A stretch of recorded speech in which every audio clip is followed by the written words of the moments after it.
பழத்தை குருவி கொத்துது ஆசராசாவே அந்த காரணத்தை தெரிஞ்சு சொல்லணும் ஆசராசாவே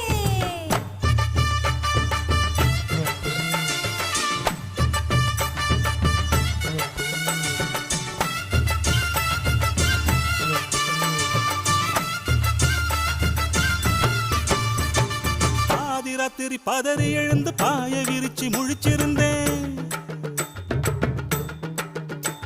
அடப்பாதி ராத்திரி பதறி எழுந்து பாய விரிச்சு முழிச்சிருந்தும் கனவு வந்தது நாகரத்தினமே பாதி ராத்திரி பதறி எழுந்து பாய விரிச்சு